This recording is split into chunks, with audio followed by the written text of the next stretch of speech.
Welcome to the Homesteading for Beginners podcast. This is Mona Weathers, your host. If you're new here, welcome. If you have been a long-time listener, thank you for listening. Today I'm going to be talking with my friends Adam and Leslie Martin of Beekept. We're going to be talking about the homesteading community and beekeeping. And this is a special interview because this is the first time I've interviewed actual friends of mine, in-person friends of mine. They were part of my community in California, so I'm excited to share the stories that we have and things that they have done over the years. I also want to announce that I have a new product for beginner homesteaders called the Beginner Homesteaders Starter Kit, which includes a few things, the workbook, the Homesteading for Beginners workbook, and a mini course that guides you through the workbook, as well as some coaching opportunities as well. So this product will be coming out very soon, but if you want to get on the wait list to get a hold of the Beginner Homesteaders Starter Kit, just follow the link in the show notes. Okay, on with the episode today. I hope you enjoy it. Today on the podcast, I have some good friends of mine, Adam and Leslie Martin, and these are actual real live in-person community homesteading community friends. And I have not interviewed anyone on the podcast so far that I actually know in person. So we're not actually in person right now, but we have been friends over the years for many years. And I'm just so excited that you guys are here. Welcome, Adam and Leslie. We are excited to be here. Thank you for having us. Thanks. And our homesteading story starts way back with Mona Weathers and butchering chickens together. And we got to learn about homesteading community before we were even homesteaders. So it's pretty cool that our stories. I think you were our first homesteading friend. Really? Sure. Yeah. We didn't even know what homesteading was. I can't even remember when we actually met. I'm trying to think back. But I don't know. I just remember you had us over for dinner one night. We got to see your garden, your ducks. I don't know. It was so just funny. kind of Yeah. I didn't remember either. Like I was hoping you were going to be like, we met exactly, like I don't remember. Well, we went to church together first, right? I remember that when you guys were working for the church before Roots, you guys had a retreat or something up in Tehachapi with the youth. Yes. Oh, right. Youth thing. I remember that. I remember I think we cooked breakfast for them or something. And I don't know if that was when we all met. I don't know. I don't remember. Well, it's 2 lifetimes to think about that. Yeah. Actually, a funny thing, I actually mentioned you guys on a couple podcast episodes ago because Leslie, you were the first person that introduced the word homesteading to me. Really? Yeah. I was just doing farm girl stuff. Yeah. I was just, this was my dream for my entire childhood. And then I was talking about what I was doing. And I think, and maybe it was at that when we had you over or something. And you said something like, oh, you're talking about homesteading. So you must have known about it before we met, but it was just funny. Yeah. I spent a lot of years reading books and, whatever I could find at the library, basically just reading and dreaming and hoping and, and then we thought we'd be in Tehachapi for the rest of our lives at one point. And then it kind of took a 90-degree turn. And then we knew at that point that we could actually start pursuing it more. I mean, we did some of it, we were part-time homesteaders. We weren't full-time, but we did it. We just, when a major life change happened, we knew that we could start actually pursuing it. Yeah. Yeah. It's just so funny. Like we thought we were going to live. So the listeners, we lived in a little town called Tehachapi in California. It's a beautiful little town. I loved it. Joe and I thought we were going to live there forever as well. Like we had no plans to leave, but just things happened and we ended up moving to Georgia. And we actually were going to move to Tennessee, which is where Adam and Leslie are right now. You are in I can't remember the name of your area. We're in Columbia, Tennessee. I mean, we're just south of Columbia. Okay. Which is south of Nashville, about 45, 50 minutes. Yeah. Oh, by the way, if you're watching, I more than likely will have this on YouTube at some point, but right now you just have to hear the description of this T-shirt. I want you to see this T-shirt, Adam and Leslie. It's a cow with a helicopter on it. It's a drone. This is from Milk and Honey coffee shop. Oh, Camden awesome. used to work there. My son Camden used to work there. Anyway, I have another one that's actually a bee and a cow mixed together. And I thought this is like a perfect for you guys. That's right. Yeah. I've got my Don't Tread on Bee. Oh yeah. That's good. And Leslie's got her Fly Your Own Path T-shirt. Yeah, I'm not gonna you can go on our website and look at it. Yeah, check those out. This shirt is actually there. Milk and Honey is in Chattanooga, so if you ever go there, you might be able to get them. Okay. But I love their shirts because they're like perfect for homesteaders. Yeah. Even though it's for coffee shop. So let's hear your story. Let's find out. Let's let the listeners know how exactly you did get started. Like, what was the moment you decided you're going to do this homesteading thing, and then your transition to moving as well, if you want to share that. Well, I guess I'll go back to the major life change that happened. I think around a few years, I had become a civil engineer. I got a job with the county. It was probably going to be a lifetime job. You get all the benefits, everything. I would still be there if we were still in California. And the next year, Adam was hired on with a city fire department, and as a 39-year-old man, which is kind of crazy. And it was kind of this, like, it was totally God. I mean, I don't even know how to explain it other than we just did it. There was no stopping it.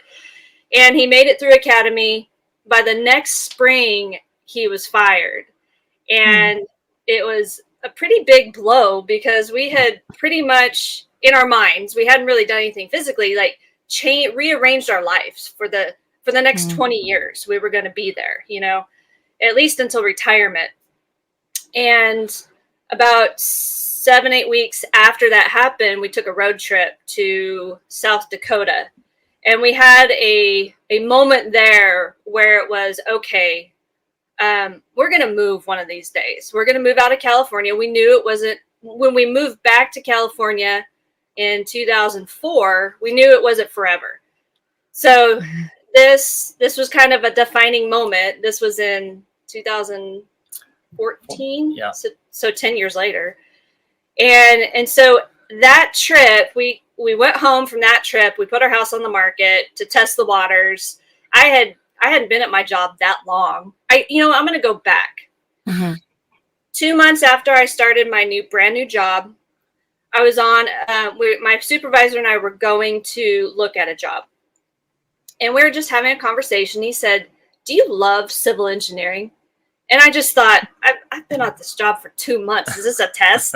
Yeah. I can't really. Don't answer it. I couched it. I couched the answer. And I said, I like it a lot. I gave all these answers. And he said, "You know what? I like it, but I don't love it." I said, "Okay, well, what would you do?" He said, "I'd be a chef." I said, "Wow." He said, "What would you do?" I said, "I'd stay at home and grow my food." And it was a light bulb moment of, okay, there's something here. I'm going to do this job and I'll do it well, but there's something else that's probably going to happen in the future. So anyways, put our house on the market, tested the waters, nothing happened. So we started taking road trips every summer. I would save up all my vacation time and we'd take 3 to 4 week road trips. And in 2015, I think, we were listening to books on the way. And one of them was Joel Salatin's Folks This Ain't Normal. And we listened. We agreed with everything in the book. There was nothing like outrageous to us in the book, but it was this, this moment of, we both want to do this. We both want to homestead and we're going to do it together.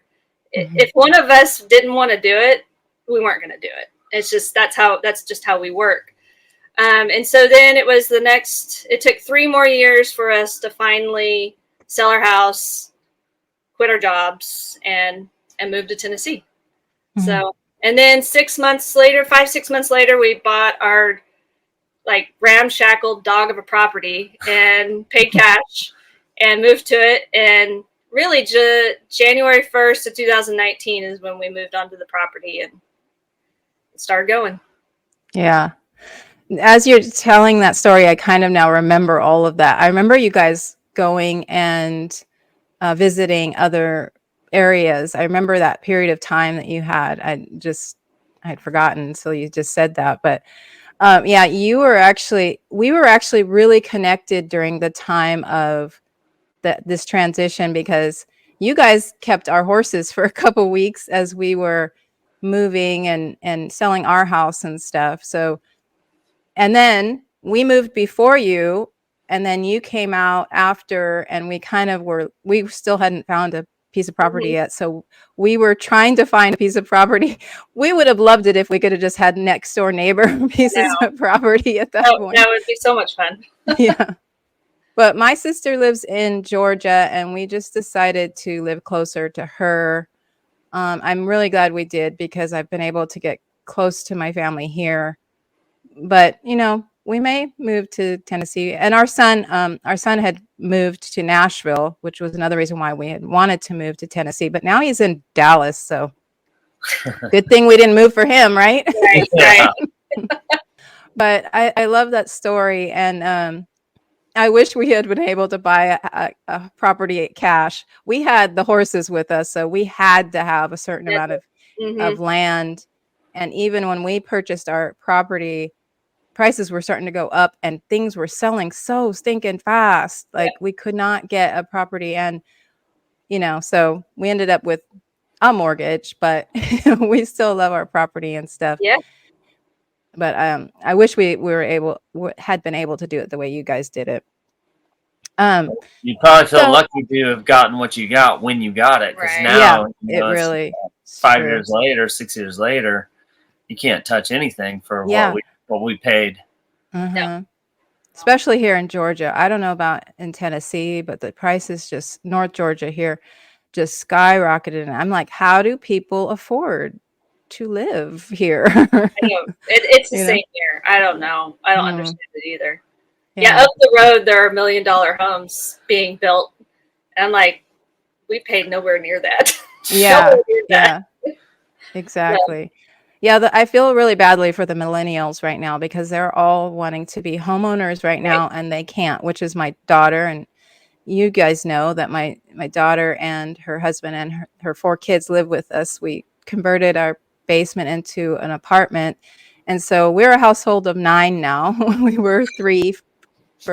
We have 9 people here, but they pretty much have their own area downstairs. We do dinners sometimes together, and they have to use our kitchen a lot. They have a little kitchenette down there, but it's working. But what I feel really badly about is they can't, like when we were buying our first house, it was not nearly as hard, and now it's so difficult. And so anyway, we'll move on from that topic, because that could be a whole nother podcast episode. So the reason I have you guys on here is because you guys are beekeepers, and I love bees for one. And I will have Adam on again to actually talk more about your method of beekeeping, the natural beekeeping method. But we're just going to relate beekeeping to community and however we can. It just came to my mind that bees are amazing, and they have such an amazing colonies that work so well together. And with this topic of self-sufficiency that everybody has, and I do feel like we're kind of moving out of everybody wanting to be self-sufficient, and so self. Do you feel like that's true, or you feel like absolutely right. Yeah, which I love that. But when that's a hot word, or a common word used in the homesteading space is self-sufficiency. But I think we need to have community dependency. And I just recently posted something, and I said people need to make community dependency as a part of their self-sufficiency plan. Community dependency needs to be part of that because Yep. it's just the way we're designed. So much, because so much works better when you have community. And we, you were mentioning that we did, chicken butchering together. Like that should always be a community event, in my opinion. So should canning Yep. and that sort of thing. But I wanted you to now like talk about like what you guys are doing now with your homestead, and in those years that you got your property till now, like what has transpired. So yeah, when we bought our property in late 2018, right? So we hit the ground running 2019, January 1, basically. And we went out and bought chickens, like within a couple of weeks. And then the day after that, we bought a Great Pyrenees dog to protect those chickens. And then about the same time, we ordered bees, and those were kind of our first things. We had already done chickens before, so that was a no-brainer. And just thinking about homesteading, it was just automatic to go to the things that we consume the most. And we eat eggs for breakfast every morning, and that's how we roll. So chickens was just a no-brainer for us. And then we take honey in our coffee every morning. I've been eating peanut butter and honey sandwiches since I was born. And Since so you were born. Yeah, pretty much. Wow. That's my mom. I love honey. We love honey. And so, and honey's expensive. And so it's just, those were kind of the things that just right off the bat, it's like, we're going to get going on these things. And then I started building, Leslie wanted raised garden beds. So we started procuring pallets so that I could build raised flower beds or garden beds for her in our backyard. And so we got after that, and we just, it just kind of steamrolled from there. We're really bad about putting the cart before the horse. And so we're really good at putting the cart. However you want to look at it. And our neighbors will agree. We still don't have proper fencing for everything we're doing. We're on about 12 acres. We dove into feeder pigs and started raising some pigs. Right when COVID kicked off, Leslie wanted a dairy milk cow from day one. I'm pretty sure I was the one dragging my feet on that one for a long, long time. Of course, she swore up and down she would milk the cow, and I'm like, whatever. And so finally she was going to. It was funny, right before COVID kicked off, a guy I don't even know, mutual friend, a friend of a friend on Facebook, posted that he had a couple of dairy cows that he was going to get rid of on Facebook. And I messaged him, and when I think it was day one, when they said they were going to lock us down for 14 days, I stayed up that whole night. And I was basically scheming with my brother-in-law and like, okay, here's the things, like, what are we going to start doing? What's our punch list? Let's go. It's go time, And so I messaged that guy, and I ran down and picked up 2 dairy cows, and we had nothing. We had zero. We didn't have a milk can. We didn't have fenced property. We had nothing, zero. And picked up 2 heavy bred Jersey milk cows, brought them home. Took them to my brother-in-law's. He agreed to house them for us because he had a fence, a reasonable fence. And so anyways, that started our, and we didn't even, I think we ordered a milk machine soon thereafter, but we had those 2 calves, did not milk. We probably didn't milk for a year, maybe. Right. Yeah. So we had a milk machine and had 2 dairy cows and didn't milk for a year, but we had everything we needed. And we just kind of slowly built up to it, built a stanchion. And by the time they had their next calves, or the one had, because unfortunately, we learned everything the hard way. We had one of our cows passed away that first winter, probably due to us not knowing what we were doing in general. But, learned some lessons and just kind of learned as we went. And that's just kind of how things happened. I forgot the bees. Well, with the bees, we just did everything that we were supposed to do. We actually did do the things that we were supposed to do before we got the bees. That was the only thing that we did the right way. Yeah, so we just talked to some people, found out about a local bee club, went to that bee club, got a mentor, ordered 3 packages of bees, went out to the Amish and got some vertical hives. Just basically did every single thing that the bee club told us to do, and did everything the right way, so to speak, and got going that way. So we got 3 packages of bees and installed them and got going. As soon as we got the bees going, one day I came down and told Leslie, after I'd been messing with them, and it probably wasn't a week or two after we had the bees. I came down and told her, I said, I don't know what I have to do, but I want to do this for the rest of my life. We were homesteading. I was running a tractor business on the side, doing skid steer work, which is what I did before in California, had the equipment and doing plenty of that to make a little bit of money. But I just had so much fun with the bees and was just so interested in the bees, and just, I don't know. I just told Leslie, I said, I don't know what I have to do, but when I grow up, I want to be a beekeeper. I want to do this for the rest of my life. So that really kind of started the ball rolling. And by the next January 2020, I wrote a business plan, and with the idea of basically doing full service beekeeping, doing all things beekeeping, but mainly full service beekeeping for people that wanted to have bees and maybe wanted to be like hands-on mentored by somebody, or they wanted full service beekeeping. They didn't want to ever touch them. They just want to magically have honey show up, in their cabinets, and have somebody else keep bees for them on their property, getting all the benefits of pollination and all those things. And that's really how Beekept started. Was that was the model, and it was very local. It was just going to be something that I was going to do around here. I started a pilot program. I don't know if you know this, but one of the people I reached out to about my idea on this Beekept thing was my cousin, but he has a lot of knowledge, and so I called him with the Beekept idea. And I said, hey, this is what I'm planning. And he said, well, have you tried it yet? Have you run like a pilot program with some people and seen if it's a viable business, or if people are really going to like it and be into it? And I was like, no. And he said, you should get some people and do that before you go spend a bunch of money on a website and do all this stuff. Mm-hmm. And so I literally started I picked 3 families that I thought would be a great fit to do it.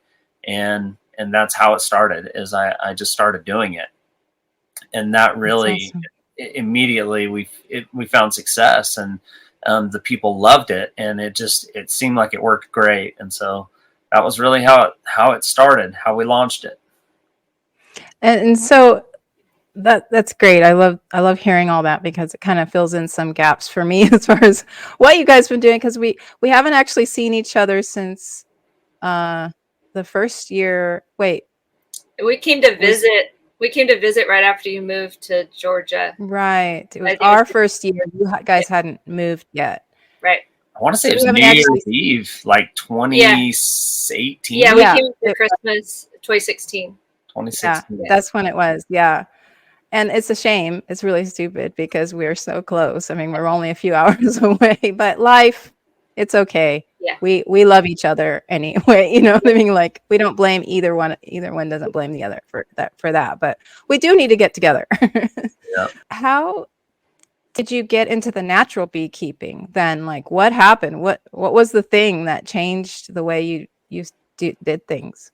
Yeah. So like I said, I did everything that the Bee Club told me to do, which in hindsight is a bunch of unnatural things. I just started questioning what I was doing and why I was doing it, and realizing that a lot of the things that I was doing, or almost all of the things I was doing, didn't seem to make sense to me. I would say one of the first big things, though, that I did get from the Bee Club was that they talked about swarm trapping. And swarm trapping is the cornerstone of sustainable natural beekeeping. Catching local feral bees, which are basically, I call them homeless bees. Trapping those bees in a trap, you're actually getting better bees than you can buy. And so, if you go to the local bee club, they're going to tell you, you can buy packages of bees, you can buy a nuke of bees. But chances are, if you do that, you will buy bees that have already been fed sugar water They've already been treated for varroa mites with basically a pesticide that's, used for treating varroa mites. And those bees are not acclimated to your area, wherever you live, most likely. If I buy packages of bees today, they're going to come from Georgia. Now, we're not that far away. It's not going to be that big of a hill to climb to get here to Tennessee and acclimate.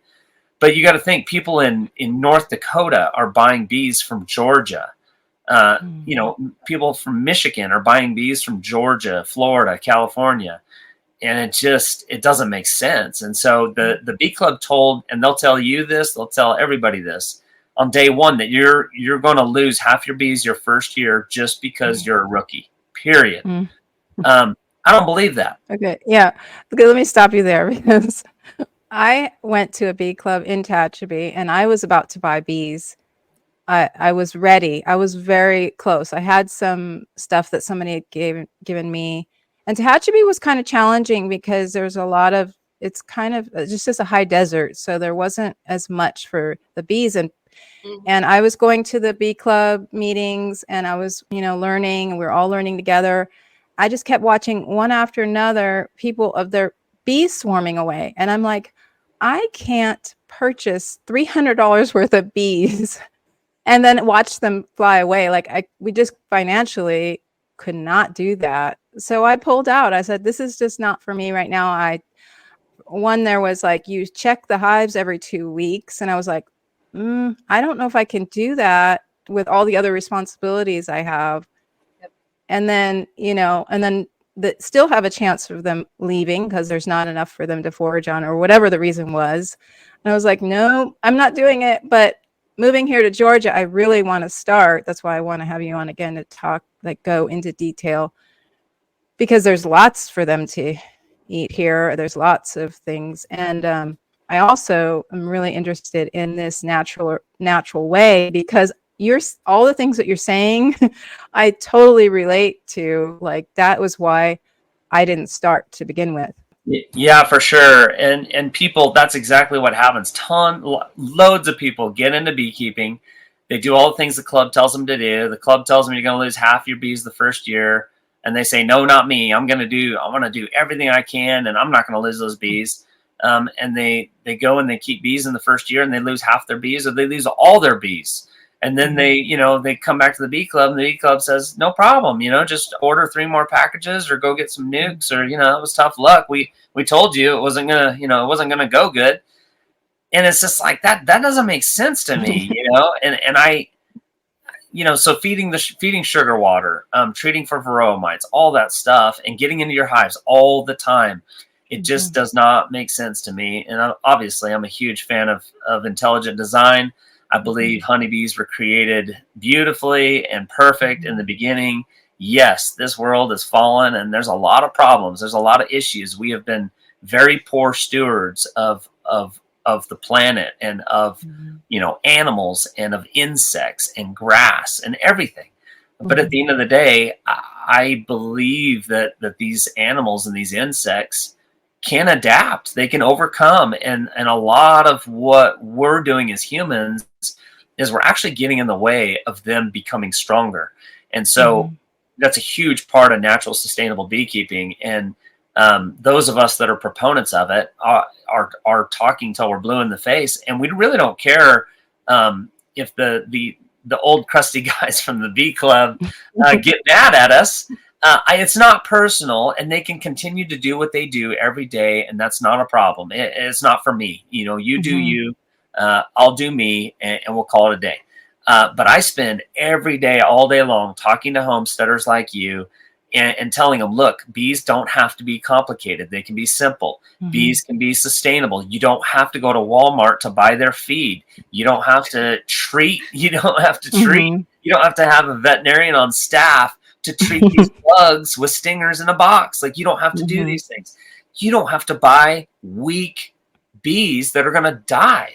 You can literally trap bees on your property. And I tell people this every day is if you have, a lot of people are like, well, how do I know I'm going to trap bees? Well, if you have one honeybee flying around your yard today, you have a colony of bees living within your 3-mile radius. And I would bet money you've got more than one colony of bees living in your 3-mile radius. Bees naturally swarm every spring. Like, that's just what they do. That's how they propagate themselves. They multiply. And so, the bee club, one of the things they're going to tell you to do is you've got to split your hive. You've got to do this, that, and the other. You've got to tear down queen cells because you don't want your bees to swarm. If they swarm, you're losing your bees. So I go completely against that. I will give my bees as much room as I can, and I will make them as happy as I can.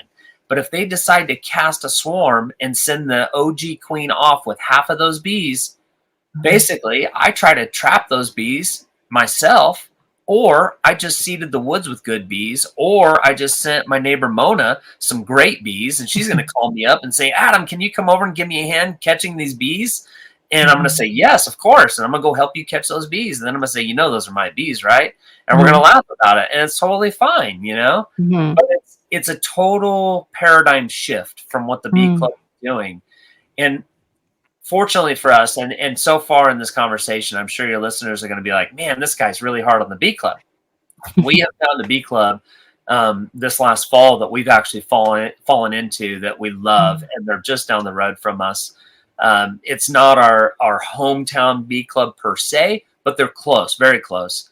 And they do things in the orthodox way, and they also do things in the natural way. They allow for all opinions, all ways of beekeeping, and they're totally open-minded about it. And so we're having a blast down there. And so when they have classes, they'll invite me to teach natural sustainable beekeeping while they've got, Mr. Danny teaching what he's been doing for the last 30 years, and it works for him. And it's like, that's great. I'm not going to knock him. He's not going to knock me. We're all keeping bees, and let's just keep moving moving forward. And, a big part of what we do here at Beekept is we do classes for homeschool kids and families. And I really look at the next generations. I want them to hear what I have to say because they're going to be the beekeepers 10, 20, 30 years from now.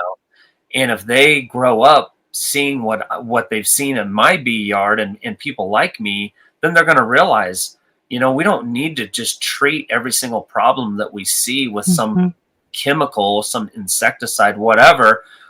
We can actually get out of the way and let the bees be bees, and they'll actually adapt and overcome and handle themselves. Yeah, I love that. And I so wish that when I was homeschooling Maddie, I guess for most of the time I've known you, I was probably homeschooling. I mean, we've known each other since my kids were teenagers, right? My older kids. Yeah. So I was probably homeschooling some of them too, but I wish I had known you back then. I mean, I wish you were doing what you're doing now back then is what I meant to say. I would have totally taken advantage of your homeschooling classes and stuff. But I feel like what you're saying, and this is something I've mentioned on the podcast before, is like our job as homesteaders is really to match the rhythm of nature. Like, we are going to do things the way where God intended, and and instead of trying to fit whatever it is that we want into this mold that says you do this the way I want you to do it. That's why a lot of people throw shade. Is that how you say it? Throw shade on goats, like goats and goat ownership. Yeah, well, goats are amazing creatures, but you have to let them be goats. They are a lot like dogs. And I didn't milk cows. I milked goats. So I was very familiar with my goats, and I was very attached to them. And we were, we spent a lot of time together, as with a cow.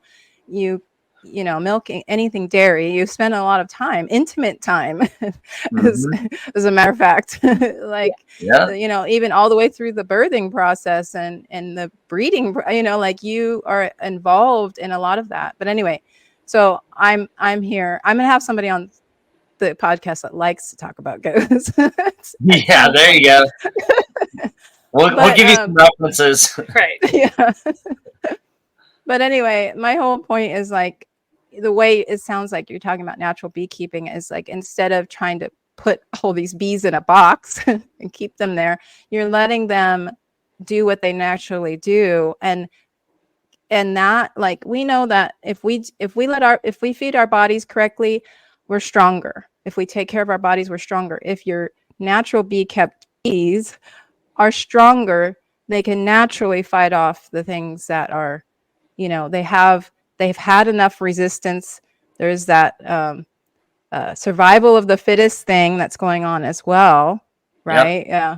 So I love it, and I'm so ready for it, probably in like a year or two, to get my own bees. Well, we'll be ready if you're ready. Yeah.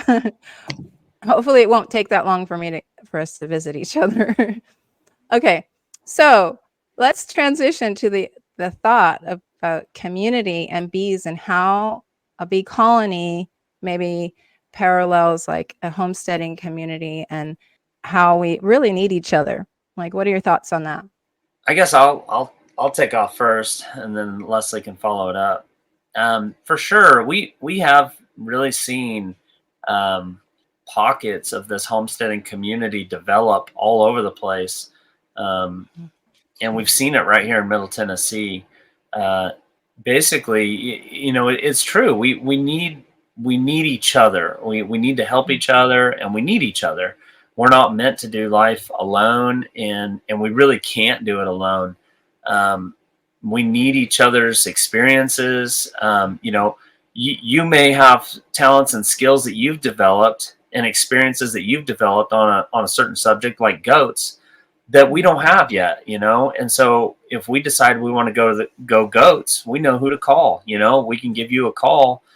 And same thing, you turn around and you go, I want to get into bees. I know who to call. And if we're in that community together, then that's huge, because you can help us avert some major mistakes. Or if we're having an issue, we can give you a ring and say, hey, this is what's going on. Or if we need help with something, you can drop everything and come help us. And same thing with you. If your bees are acting crazy and you need somebody to come look over your shoulder real quick and talk you off the ledge, and you give us a call, boom, And so we have that here in Middle Tennessee, and we've developed it. And you have to be intentional about it for sure. You have to talk to people, and you have to not be afraid to, I think that we are so independent, which is not necessarily a bad thing, but we get so independent that we, I think that it feels like a blow to our pride, maybe to make a phone call and to say, hey, I've got a cow down and I have no idea what to do. What do you think? And so we have to get over that pride and make that phone call. But, everybody's in this community, everybody is very open with information and with helping each other. And, again, we're not meant to do life by ourselves. We really are meant to do it together. And like you said, work as a colony together for the greater good of all of us. So we can't do this alone. So you got anything to add to that? Well, if we're going to, use the analogy of the colony and community, I guess let's think about the colony itself is that each bee has its own job. I mean, you have the queen bee, the drone bee, and the worker bee. But in the worker bee, within the worker bee category, you have guard bees, you have undertaker bees, you have bees that will cap the honey. They all have a job, and we all have our own gifts and our own talents, and we have to use those together to move forward, to accomplish goals. I just think this community and what's going on in the homestead movement is so much bigger than us. That this is not the time to be grandstanding. I'm going to be honest here. I'm correct.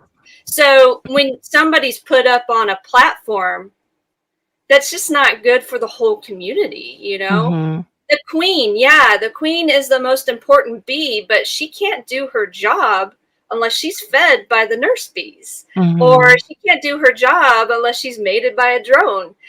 So it's like everybody has their own job, everybody has their own talents, and I don't know. We need to look at each other like that instead of, oh, well, you're doing that wrong, and you're doing that wrong, and you're doing that wrong. Yeah.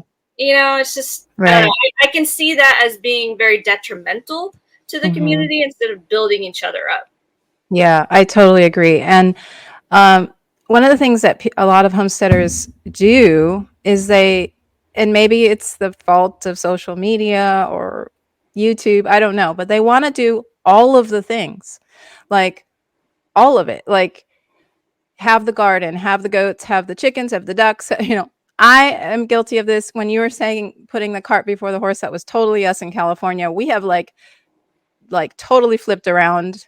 That was mostly me in California. I have decided to follow Joe's lead with this homestead and not put the cart before the horse. And we do a little bit, but not nearly as much as I did. I would just go out and like, oh, I want this, I'll go get this. And a lot of it was me just looking and saying, oh, that looks so wonderful. I want that. It looks so fun or whatever. When really I could have been, but that desire to have that thing could have been fulfilled by another community member.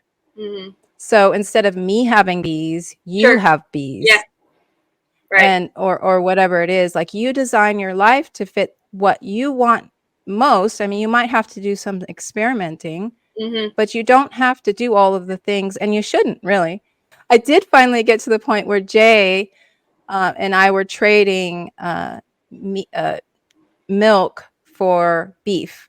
So milk and eggs, Hannah and Jay got milk and eggs, and I got beef. And it was a wonderful trade because their beef was just amazing. Grass-fed beef. I got all the good stuff. And that was a great arrangement. I couldn't, on my 2.5 acres, I wanted to have a cow or a steer or something on my 2.5 acres, but that would have been really irresponsible of me to feed hay because there's not enough pasture on 2.5 acres. It was more of it would have been like maybe a quarter of an acre or a third of an acre that I could have put a cow on that property. That would have been just silly of me to do that. But I was in the mindset before I met Jay and Hannah that I wanted that other piece that I was missing. I was missing a piece of homesteading or something. I got to have the meat, I got to have the eggs, I got to have the chicken.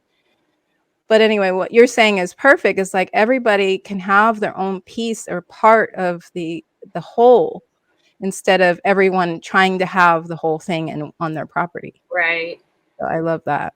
One of the things when we started gardening in the backyard is Leslie chose things to grow that we eat, that we actually eat. Grow what you eat, and really that's the same thing with beef, sheep, goats, bees, whatever it is. Like, figure it out. Like those 1 or 2 or 3 things that you these are staples, and get really good at those. And then, like you're saying, we joke about. Every once in a while, we talk about let's get some sheep.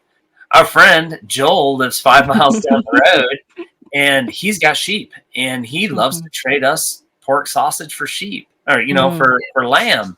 And it's like we just ate something the other night. It's such a treat, And he raised it. We know how he raises his stuff. He feeds all organic and non-GMO, just like we do. And so it's just like, hey, we don't have to do sheep. Joel's doing sheep, and he doesn't have to do pigs. He doesn't have to deal with pigs. And right now we don't have any pigs, and we're very happy about that. Very happy.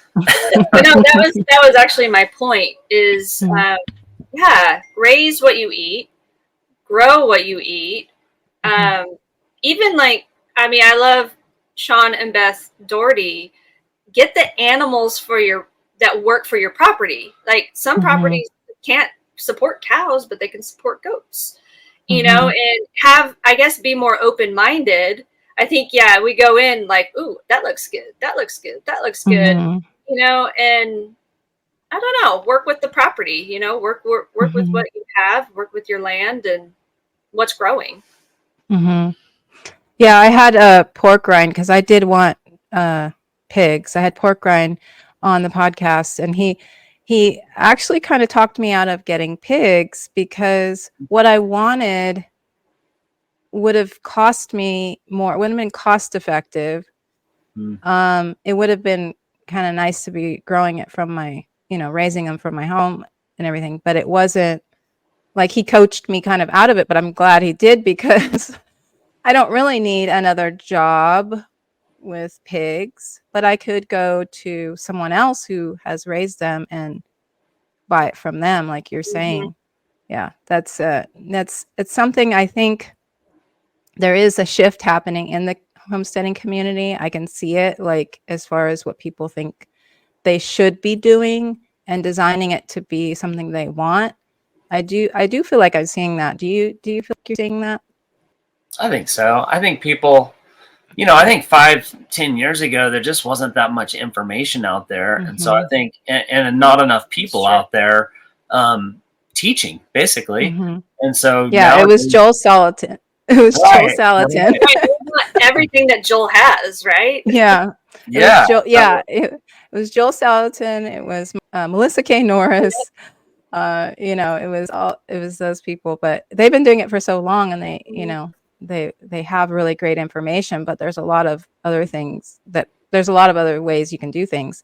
Another thing I noticed about the homesteading community is now I feel like versus when I started, there are more people who have been doing it for 20 years, because we started long ago. So there are more mentors. That's what I feel like was missing from the first, from when there wasn't that many mentors, the people who can say, hey, you know what, let's think about this, like this is the experience that I'm sharing with you, it was more like peers teaching peers, and you guys, I don't know if you guys were there with the homesteading community in Tehachapi, but it was pretty good. Like we had a really good little homesteading community there, and we did a lot of things together. We had little garden things. Were you guys part of that ever? No, I think I went with you to a spinning class one time, but I remember hearing, and we knew some different people in the community.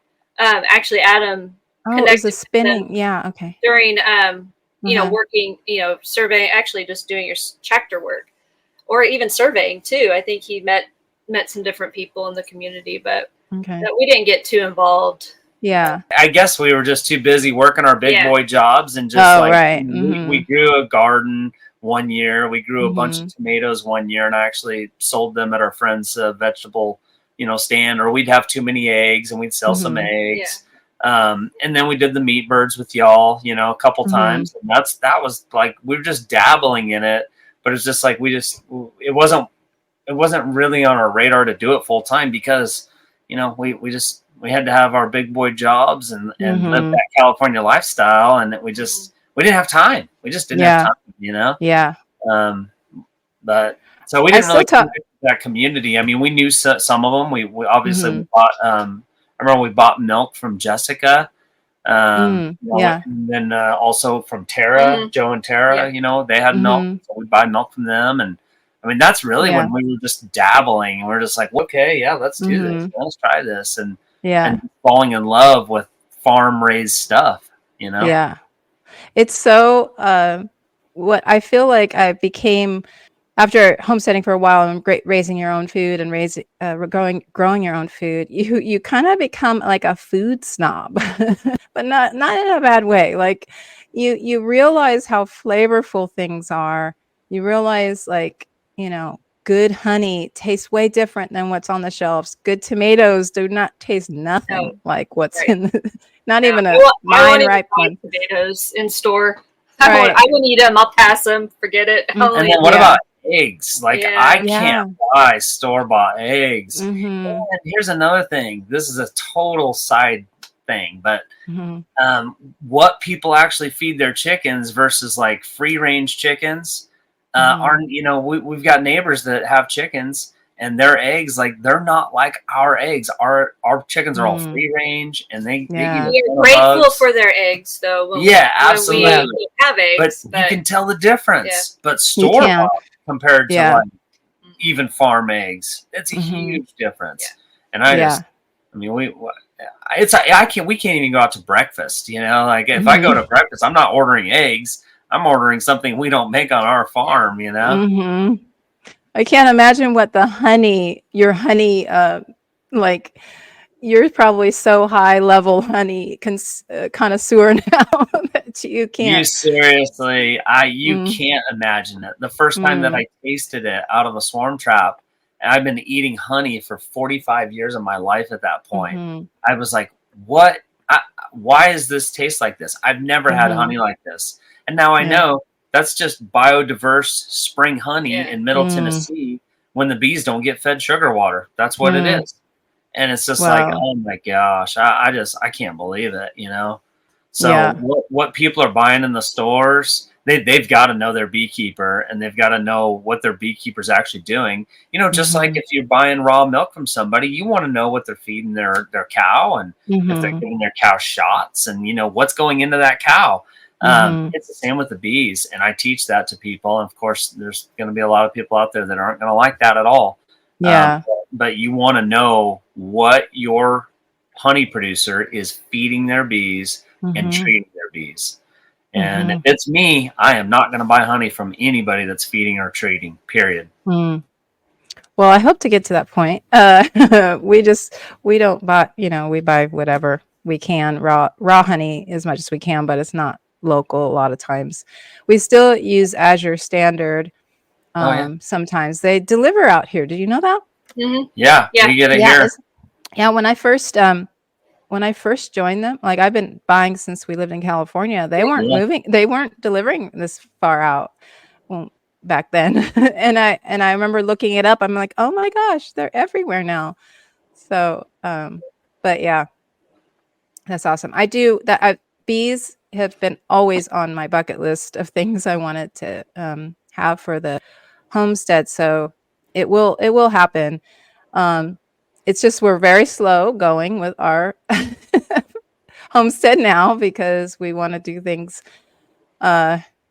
thoughtfully and not get in over our heads. Because now we also, I mean, Maddie was a big help for me when she was growing up on the farm, my youngest daughter. And now she's a teenager and, you know, actually a young adult. And she's going to be moving out at some point, you know, like I won't have the help. So I'm thinking in the sense of like, you know, like I don't want to put too much until Joe can come home full time, which that is the goal, you know, to have him come home full time. Well, that's a good, you know, for us middle-aged or empty nester homesteaders, that's a good point because we don't, it's just the two of us. And I feel like it takes us a long time to get stuff done. But when I realize, oh, well, that's why we don't have a ton of help here. You know, it just takes us a little bit longer to get chores done, or it takes us a little longer to get other projects done, or we're just, you know, dragging our feet on getting something done. But, you know, I don't know. It's a good point for any of your listeners that are, you know, our age and kids have moved out. I don't know. Don't take on as much. I mean, it was kind of timely in that we moved out. Like, I don't know what we would have been still. I probably would have been adding all kinds of stuff to the farm still. I mean, I don't know. Maybe I would have sold everything and just got so frustrated. But when we had to move, we started all over. And then we're like, okay, well, 5 years, I may not have anybody helping me on the farm anymore. Do I want a dairy goat right now? You know, I still might. And now I have grandkids, so I have different motivations. I really had to think about it really deeply about what I wanted to add. And I know what I want now. Well, I wanted rabbits. I got one rabbit finally for the garden. I don't know if I'll ever do them for meat, but I got a rabbit for the garden. I may end up with maybe another one at some point.